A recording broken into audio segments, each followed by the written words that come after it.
acids. That doesn't mean that that's necessarily a transmembrane domain. So, in fact, what makes a transmembrane domain? In order to span from one side, this shows another protein right here, reminding you that these are alpha helices. And this is the actual sequence of a protein that's found on your red blood cells called glycophorin. And what makes a transmembrane domain is a series of hydrophobic amino acids. And because membranes are a set width, and this width is pretty constant, whether we're talking about nuclear membranes, ER membranes, plasma membranes, membranes from plants or animals across kingdoms. There can be a little bit of variation, but it isn't like double or anything like that. So in order to cross this membrane that's a set width, you need about 20 amino acids. So 20 amino acids that also form an alpha helix. So that makes a nice membrane spanning stable structure that can span from one membrane to the other. Again, you might find some hydrophobic amino acids out here, but they're not going to be, they're unlikely to be 20 and alpha helical.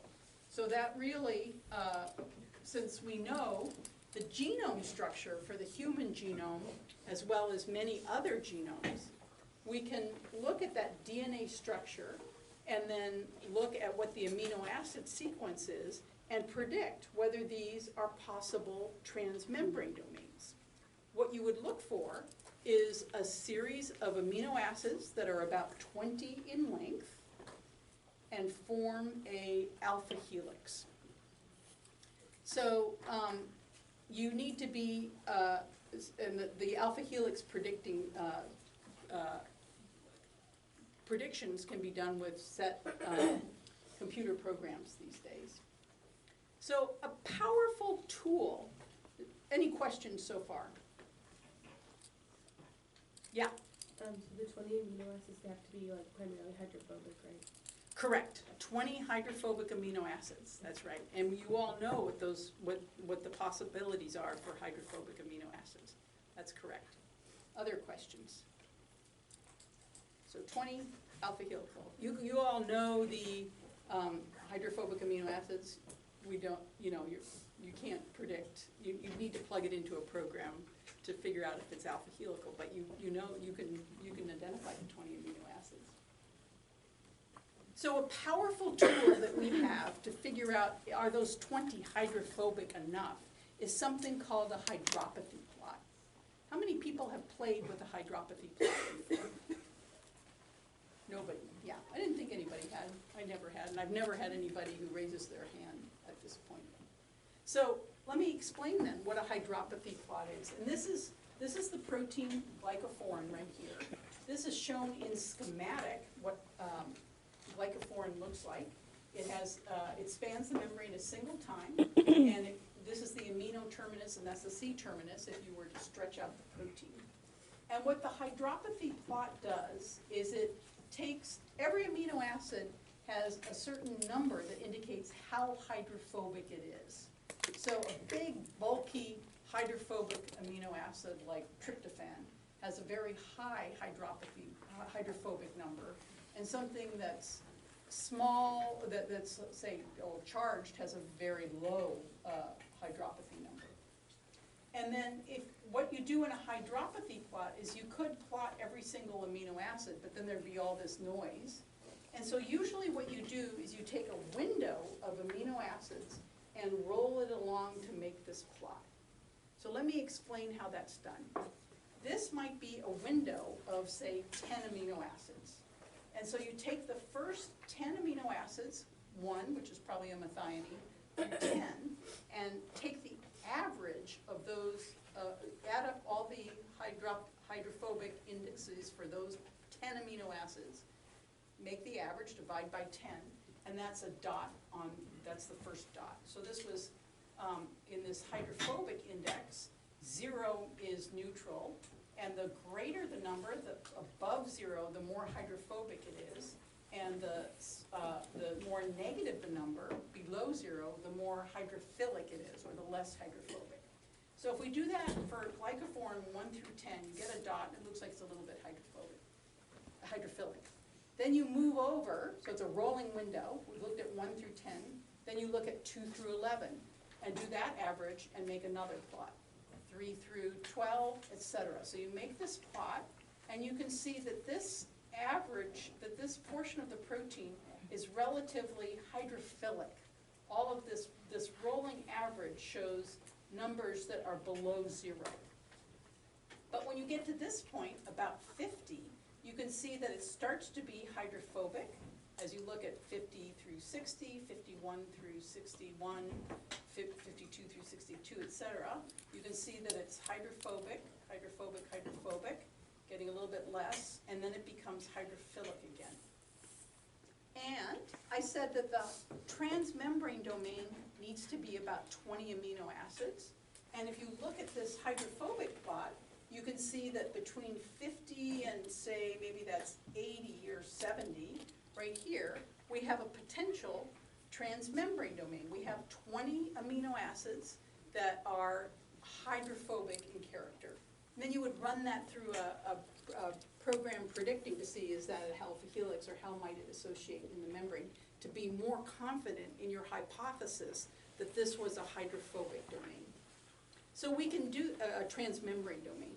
So we can do that across the entire genome and make predictions of what proteins in the human body might be transmembrane domains. And there's a question here. So are we doing like 1 to 10 and then 10 to 20? Are we doing 1 to 10 then 3 to 11? Or, The latter. So it's a rolling window. It's 1 through 10, then 2 through 11, then 3 through 13, etc.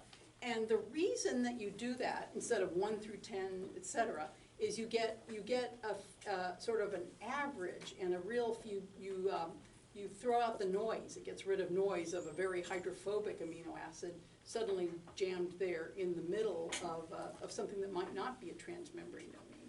So something like, again, tryptophan, which is or phenylalanine, big, bulky, very hydrophobic. If it's in the middle of a hydrophilic, that's not going to be a transmembrane domain, but it might throw off your number. But then if you're doing this rolling average, it'll disappear. Questions? Can I just clarify that it doesn't have to be 100% hydrophobic amino acids? Correct. So you can have some hydrophilic amino acids in there.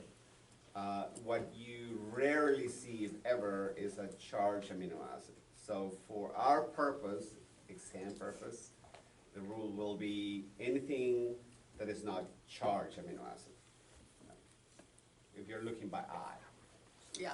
In real life, there probably is an integral membrane protein domain that has a charged amino acid. But for our purposes, they're going to be largely hydrophobic and never charged.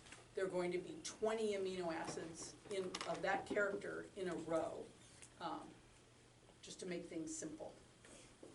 Question?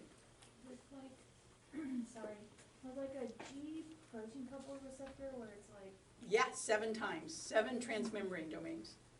is there like a section in between that's like, this is different, or is it like a span of whatever 7 times 20 is, 140? That's an excellent question, and we'll look at we'll look at a hydropathy. In fact, it might be on the homework. I don't remember. I think it is, and you'll look at it, the hydropathy plot of a G protein coupled receptor, which spans the membrane 7 times. And what you would see is 7 of these. So it would look just like this. It would just continue, and then you get 7 peaks like this. Good question. Other questions?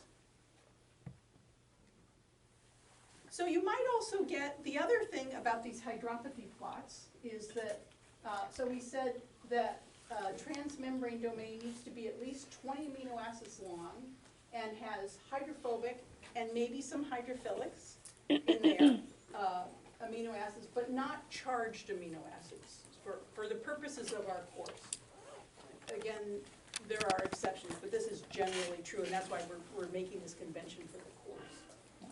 And then the other thing is the hydropathy plot peak has to be greater than 1.6. So if you had 20 hydrophilic amino acids, you definitely would not get anywhere near 1.6. It has to be pretty hydrophobic, so it has to be greater than 1.6. So if we go back to this hydropathy index, the numbers aren't written here, but this number right here would be greater than 1.6 for this peak right here. If we looked at that number would be greater than 1.6. And similarly, if you were to look at 7 transmembrane domains, those 7 peaks would be greater than 1.6. You might have other peaks that were fewer, that were less than 20, and maybe didn't rise up to 1.6, and you could reject those as possible transmembrane domains. Other questions? Okay, so that's the experimental data on which we make things that you've probably heard about transmembrane domains and how they have to be hydrophobic. This is how how cell biologists and other scientists actually analyze that data. And now, what I'd like you to do is let's do a real-life example in class. And this is the handout. This is on your handout right here. Right here. And what we're looking at is, this is real data. So this is, this hydropathy plot right here is very smooth right here. In dark green is the transmembrane domain. That one's sort of obvious. This is real life right here. This is the hydropathy plot for the LDL receptor. This is an integral membrane protein that all of you have. It's abundant in your liver, and it is responsible for taking in cholesterol binding in and internalizing cholesterol particles. You couldn't live without the LDL receptor. And we'll return to the it's a fascinating protein with fascinating biology. We'll be returning time and time again in this course to the LDL receptor and how it influences cholesterol metabolism. But for today, what we're going to look at is real-life data for the LDL receptor, and you can see all these squiggles right here. And then on the next 2 pages, you can see the LDL receptor sequence right here. Okay, so this is the amino acid sequence of the LDL receptor. It's been cloned, you know its sequence. This is the human LDL receptor going from the first amino acid to the last amino acid. And what I'd like you to do is 2 things.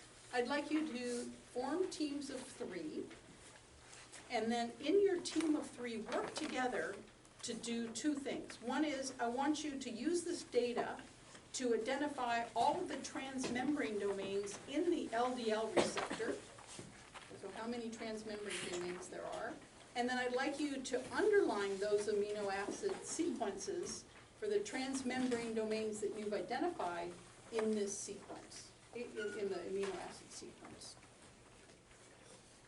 Okay, any questions about your task? Okay, so learn your team, form teams of 3, learn your team members, and get